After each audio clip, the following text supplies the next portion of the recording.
Bapa, ajarku mengerti tentang isi hatimu.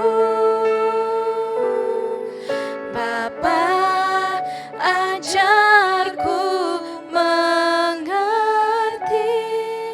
tentang isi hatimu.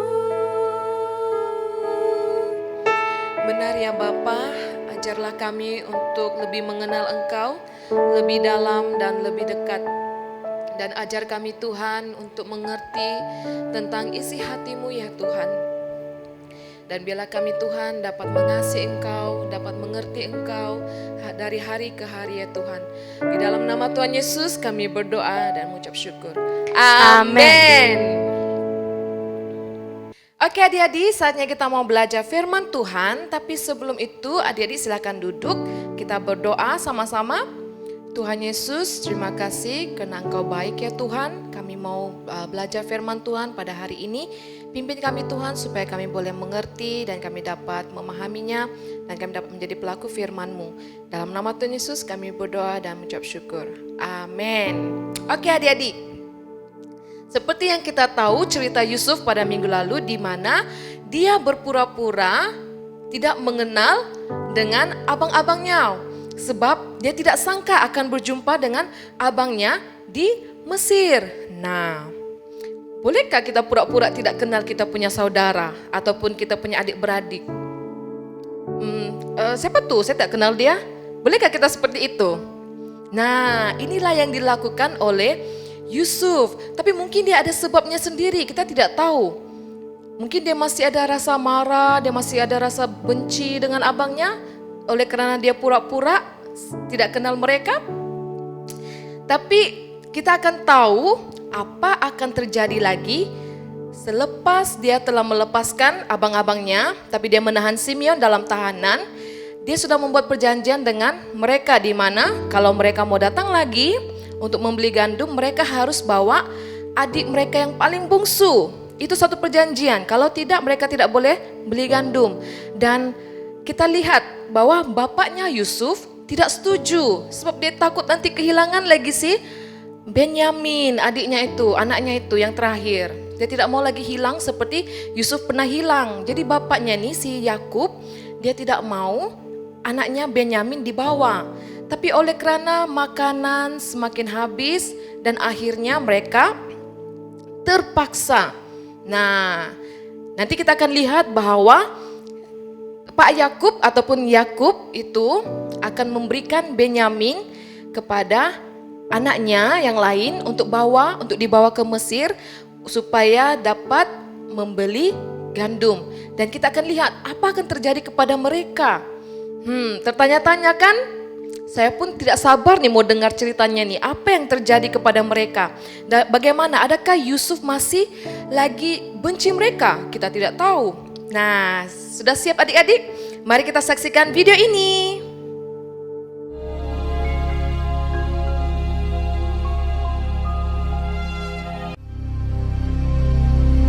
Hebat sekali kelaparan di negeri itu. Dan setelah gandum yang dibawa mereka dari Mesir habis dimakan, berkatalah ayah mereka, "Pergilah pula membeli sedikit bahan makanan untuk kita." Lalu Yehuda menjawabnya, "Orang itu telah memperingatkan kami dengan sungguh-sungguh. Jika engkau mau biarkan adik kami pergi bersama-sama dengan kami, maka kami mau pergi ke sana dan membeli bahan makanan bagimu, supaya kita tetap hidup dan jangan mati." Ayah mereka berkata kepadanya, "Jika demikian, ambillah hasil yang terbaik dari negeri ini, dan bawalah uang 2 kali lipat banyaknya." Beserta Benyamin juga, mereka bersiap dan pergi ke Mesir. Ketika Yusuf melihat Benyamin bersama-sama dengan mereka, lalu segeralah Yusuf pergi dari situ, sebab hatinya sangat terharu merindukan adiknya itu. Ia masuk ke dalam kamar lalu menangis di situ. berkatalah ia kepada kepala rumahnya, "Bawalah orang-orang ini ke dalam rumah, sebab orang-orang ini akan makan bersama-sama dengan aku." Setelah orang itu membawa mereka ke dalam rumah Yusuf, lalu minumlah mereka dan bersukaria bersama-sama dengan dia. Sesudah itu diperintahkannyalah kepada kepala rumahnya, "Isilah karung orang-orang itu dengan gandum, dan letakkanlah uang masing-masing di dalam mulut karungnya. Dan pialaku, piala perak itu, taruhlah di dalam mulut karung anak yang bungsu, serta uang pembayar gandumnya juga." Ketika paginya hari terang tanah, orang melepas mereka beserta keledai mereka. Tetapi baru saja mereka keluar dari kota itu, belum lagi jauh jaraknya, berkatalah Yusuf kepada kepala rumahnya, "Bersiaplah, kejarlah orang-orang itu." Lalu segeralah mereka masing-masing menurunkan karungnya ke tanah dan masing-masing membuka karungnya. Dan kepala rumah itu memeriksanya dengan teliti. Maka kedapatanlah piala itu dalam karung Benyamin. Dan mereka kembali ke kota. Berkatalah Yusuf kepada mereka, "Pada siapa kedapatan piala itu, dialah yang akan menjadi budakku."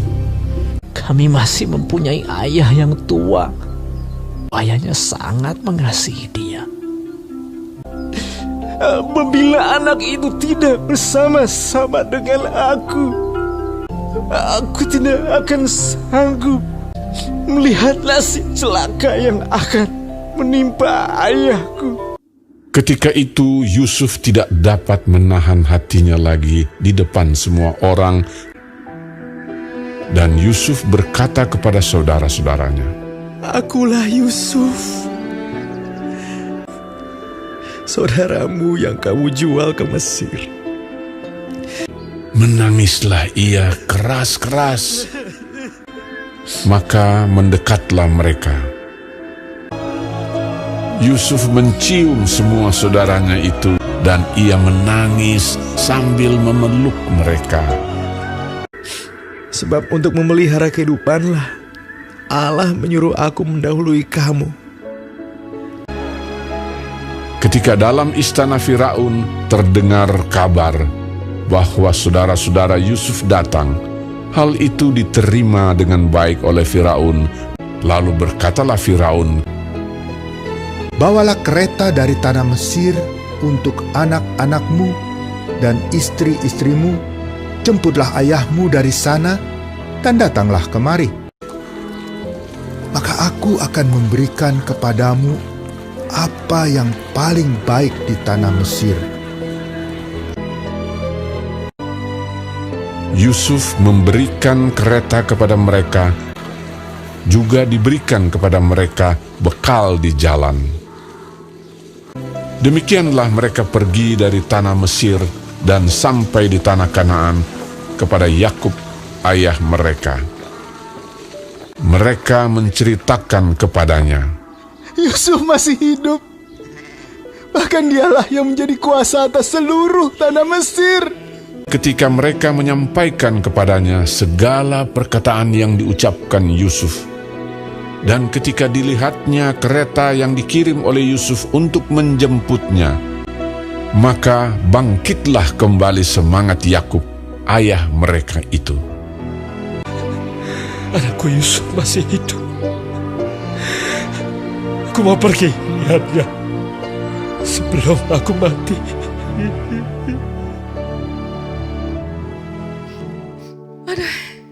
Terharu pula saya dengar cerita tadi, tengok cerita tadi. Macam mana adik-adik di rumah?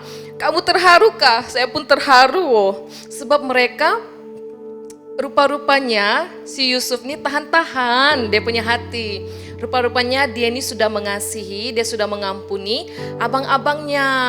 Dan akhirnya mereka berdamai dan mereka saling berpeluk dan mencium pipi masing-masing karena terlalu lama rindu.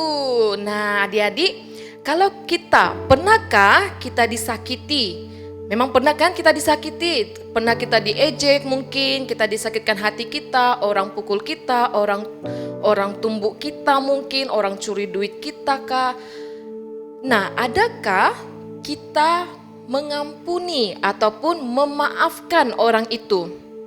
Nah, kita perlu belajar daripada Yusuf nih, sebab Yusuf pun mengampuni dan mengasihi abang-abangnya.